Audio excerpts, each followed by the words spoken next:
अस्सलाम वालेकुम, मैं हूं तारिक तंजी और आप देख रहे हैं कम्युनिटी कॉर्नर।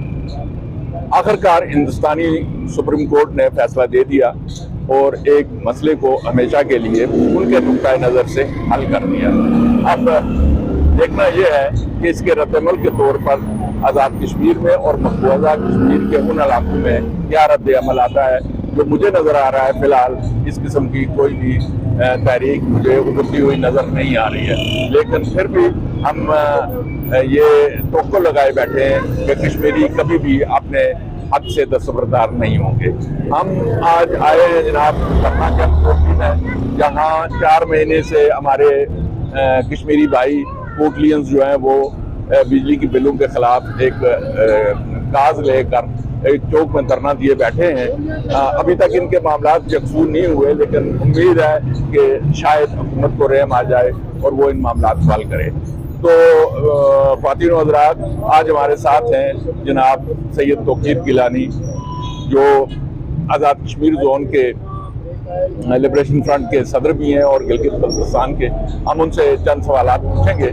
तो सबसे पहला सवाल जो हम उनसे पूछेंगे वो ये है कि मकबूजा कश्मीर में सुप्रीम कोर्ट का फैसला आने के बाद जो सियासी मज़ामतकार हैं, जो इस जद्दोजहद से मुंसलिक हैं, अब उनके पास कौन सा रास्ता बचा है कि वो रास्ता इख्तियार करके आज़ाद कश्मीर की आज़ादी को मुमकिन बनाएंगे।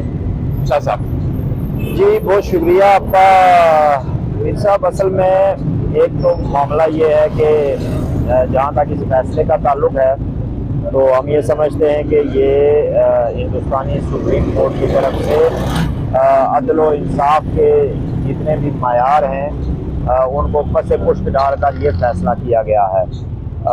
और इस फैसले ने ये जाहिर किया है कि जो हिंदुस्तान की गवर्नमेंट है, जो बुनियादी तौर पे इंतहा पसंद फैशिस्ट एक हुकूमत है, उसके जो रूट्स हैं वो कितने ज़्यादा गहरे होते जा रहे हैं। और हत्ता कि उसने हिंदुस्तान जैसे बड़े मुल्क की अदलिया को भी इस तरह के सियासी फैसले करने पे मजबूर किया है।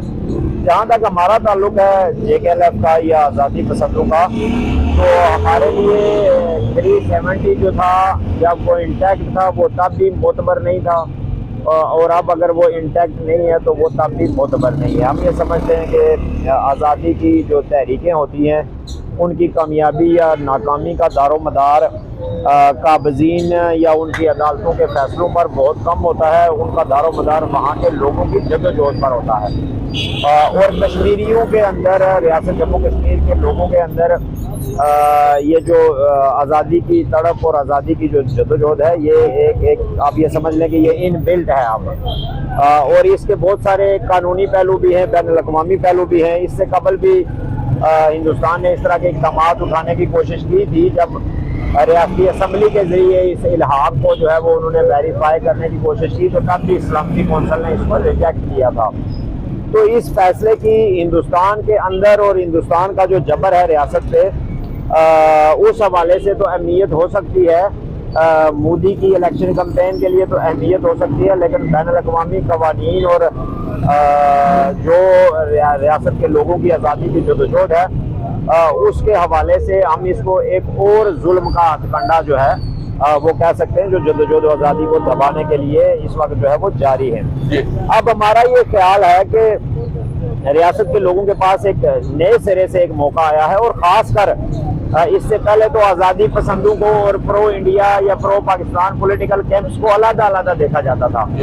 लेकिन अब भारतीय मकबूजा कश्मीर के अंदर जो जिनको प्रो इंडिया पॉलिटिकल लीडरशिप कहा जाता था, अब वो भी ये सोचने पर मजबूर होंगे, और आम जो जनता है वो भी ये सोचने पर मजबूर होगी कि उनके हकूक और उनकी जो मंजिल है वो कैसे मुमकिन है। तो मैं समझता हूँ कि एक जो जिस चीज़ की तरफ हम बड़े अरसे से जोर लगा रहे हैं कि एक पॉलिटिकल डेमोक्रेटिक मूवमेंट जो है उसको रिप्लेस करना चाहिए बाकी फॉर्म्स ऑफ मूवमेंट को, वो अब पहले से ज़्यादा तेज़ होगी, और लोग जो हैं वो अब हिंदुस्तानी कब्जे के खिलाफ पॉलिटिकली और डेमोक्रेटिकली ज़्यादा बोलेंगे पहले की निस्बत। जी, आपने जो बात की मैं उसकी तारीफ करता हूँ, लेकिन पिछले 4 माह से आप एक धरना लेकर एक चौक में बैठे हैं। एक मसला है, इंतजामी मसला है, और लोगों में इस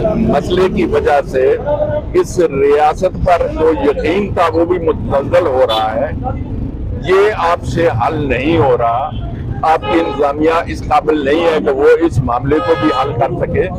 तो आप कैसे तवक्को लगाए बैठे हैं कि ऐसा इतना बड़ा गंभीर मसला जो है वो लोग हमें इस वक्त यकीनन ये जो हम प्रोग्राम कर रहे हैं, इससे पहले भी कई प्रोग्राम हो चुके हैं, वो देख रहे होंगे, उनकी बड़ी गहरी नजर है हम पे। तो ये सब कुछ देखने के बाद वो आपके पास क्यों आएंगे कि चलें जी हम इकट्ठे चलते हैं? जी देखिए ना, इश्यूज पे फर्क है। जो आज़ादी की तहरीक है वो और जो ये मुख्तलिफ मसाइल और हकूक़ की तहरीक है, इनमें कहीं कहीं सिमिलैरिटी भी है, लेकिन कहीं कहीं ये बहुत ज़्यादा डिफरेंट भी है। बहुत इंतज़ामी नौइयत के मामला हैं। जैसा कि हिंदुस्तानी मकबूजा कश्मीर में गुज़श्ता 4-4.5 साल में मोदी की हुकूमत ने लोगों को फैसिलिटेट करने के लिए डेवलपमेंट के नाम पर और नई पॉलिटिक्स के नाम पर बहुत खर्चा किया है, और उसको बहुत ज़्यादा प्रोपेगेट भी किया जा रहा है कि इतनी ज़्यादा डेवलपमेंट जो है वो वहाँ पे की जा रही है कि लोग जो हैं वो अब आज़ादी की तहरीक के साथ उनकी एफिलिएशन कमज़ोर हो जाएगी। लेकिन ऐसा माजी में भी नहीं हुआ। माजी में भी हिंदुस्तानी मकबूजा कश्मीर जो था वो यहाँ की निस्बत काफ़ी डेवलप था और काफ़ी सारी फैसिलिटीज़ वहाँ पे थी। लेकिन ये सारी फैसिलिटीज़ जो हैं ये आज़ादी की नेमत का नेमुल बदल नहीं है। यहाँ पे जो इश्यूज चल रहे हैं इसमें भी एक फोर्सिएबल कोई विक्ट्री हमें फौरी तौर पे शायद लोगों को बहुत नजर ना आए, लेकिन बहुत सारी छोटी छोटी जो कामयाबियां हैं वो अवाम ने हासिल की हैं, और वो आप भी महसूस करते हैं कि अदारा जाती सतह पे चीज़ों ने कुछ तब्दीली आना शुरू हुई है। लोगों के शऊरी लेवल पे जो है वो बहुत बड़ी तब्दीली आई है, और लोग अब सवाल पूछना शुरू हो गए हैं कि वो कौन कौन से उनके राइट्स हैं जो दबाए जा रहे हैं इस्लामाबाद की तरफ से या मुजफ्फराबाद की तरफ से, और लोगों में जदोजहद करने का और उस पर यकीन करने का जज्बा पहले से बड़ा है। और अभी भी ये तहरीक जो है वो ज़ाहिर है आगे बढ़ रही है, और लोग डिटरमिन्ड हैं कि वो जो उनका चार्टर ऑफ डिमांड है वो उसको पूरा किए बगैर पीछे नहीं हटेंगे। तो मैं ये समझता हूँ कि आज़ादी की तहरीक के साथ जो लोगों की वाबस्तगी है उसके पीछे बहुत सारा खून है, उसके पीछे बहुत सारी हिजरतें हैं, उसके पीछे बड़ी बड़ी कहानियां हैं 76 साल की। उनसे जान छुड़ाना, उनसे पीछे हटना ये मुमकिन नहीं है। ये लोगों के लिए मुमकिन नहीं है कि वो 5-7 लाख लोगों की 47 से लेके आज तक जो मारा मारी हुई है उसको भूल जाएं, जो डिवीजन है उसको भूल जाएं, जो कबीले इलाके तकसीम हुए हैं उसको भूल जाएं। आज़ादी की तहरीकों में अप्स एंड डाउन्स लगे रहते हैं, मायूसियाँ भी आती हैं, उम्मीदें भी कभी कभार बहुत ज़्यादा रोशन हो जाती हैं, ये हमने देखा है। लेकिन बहसीयत मजमूई अब रियासत के सारे लोगों को, सारी इकाइयों को, और ख़ासकर वहाँ की जो पोलिटिकल एलिमेंट्स हैं उनको ये सोचना है कि उनका मुस्तकबिल क्या है। क्या उनका मुस्तकबिल जो है वो इसी तरह तकसीम होके तो मुख्तलिफ इलाकों में जम हो जाना और बढ़ जाना है, या क्या उन्हें जो है वो एक आज़ाद, खुद मुख्तार और खुशहाल रियासत जम्मू कश्मीर की बहाली के लिए एक एफर्ट करनी है। तो मैं बहुत पॉजिटिव हूँ इस मामले में, बड़ा होपफुल हूँ कि एक ऐसा स्टेज आया है कि जब काबिज़ीन के जो डिज़ाइन और जो उनके चेहरे हैं और जो उनकी हमारे हवाले से जो प्लान्स हैं वो बड़े खुलकर सामने आए हैं। ये शायद पिछले कुछ अरसे में ऐसा नहीं था, दूसरी सियासत की वजह से लोग दबे हुए थे, लेकिन अब चीज़ें जो है वो खुल के सामने आ रही हैं, और आप देखेंगे कि आने वाले अरसे में एक बड़ी तब्दीली आपको इस हवाले से नजर आएगी। मसला है जो मेरे एक आप कह सकते हैं गलतफहमी है कि यहाँ पे इंतजामी बदहाली जो है, यहाँ पे जो सिस्टम की नाकामी है मुकम्मल तौर पर, मैं इसको कुछ देखिए अभी ट्रांसपेरेंसी इंटरनेशनल का जो ताज़ा तरीन रिपोर्ट आई है उसमें पाकिस्तानी पुलिस को यानी करप्ट तरीन पुलिस का दर्जा दिया गया है।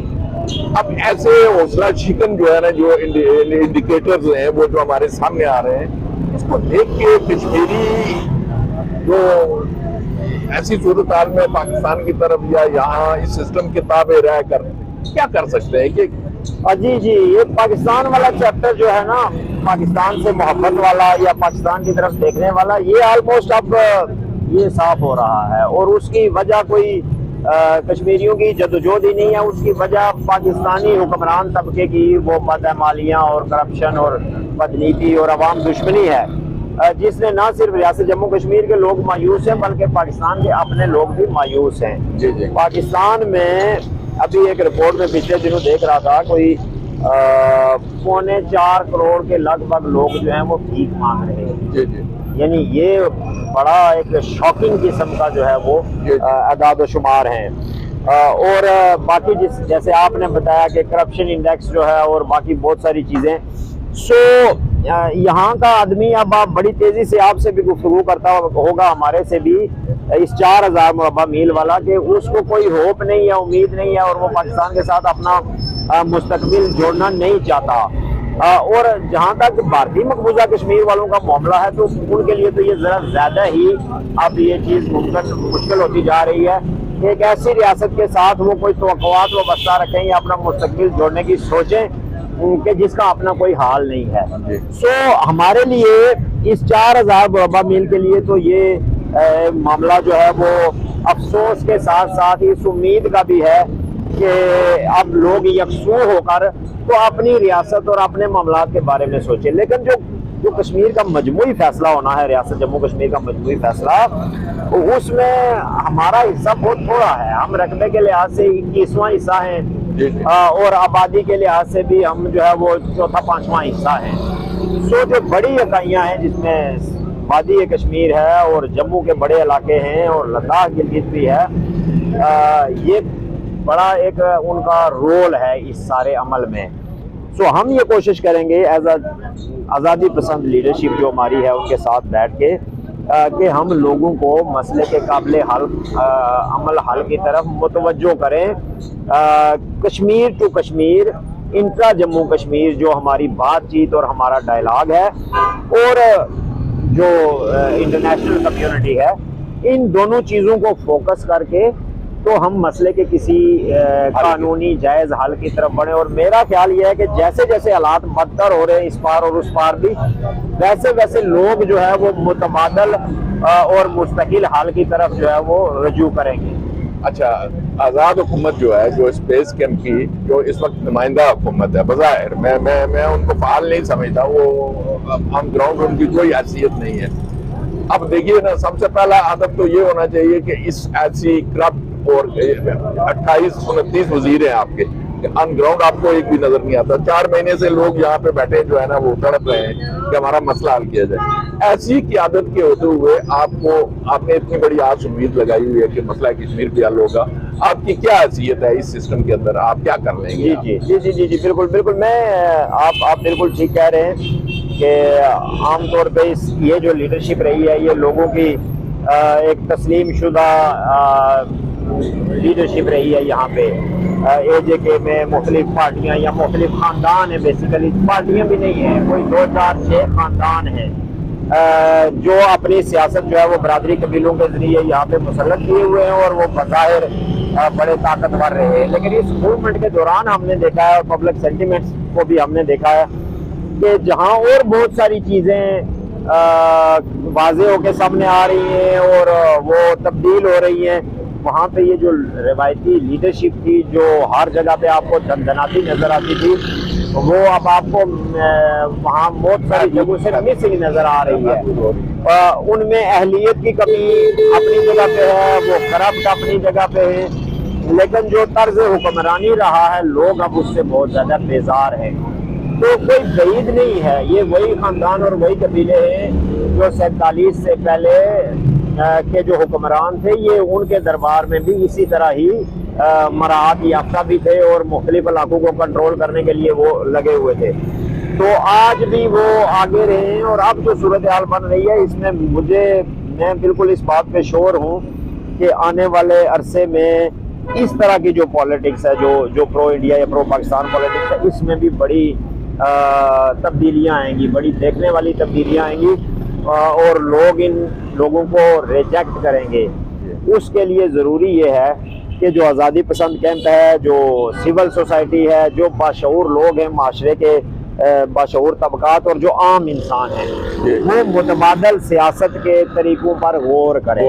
जी। और ये जो गैप है, यानी कि अगर ये नहीं तो फिर कौन, ये जो सवाल है इसको फिल करने के लिए ज़रूरी है कि लोगों के सामने एक मुतबादल सियासत जो है वो सामने लाई जाए, ताकि ये जो रोज़मर्रा के मामलात हैं इनसे लेके तो लोगों की जो आज़ादी की तहरीक के साथ उम्मीदें हैं, वो दोनों चीज़ें जो हैं वो लीडरशिप जो है या वो तर्ज सियासत जो है वो उसको आगे लेकर आए और इस गैप को फिल करे जो गैप पैदा हो रहा है। ख्वातीन और हज़रात, ये था खुलासा जिसकी खातर जो हासिल करने के लिए मैं जनाब तौकीर गिलानी की खिदमत में हाजिर हुआ था।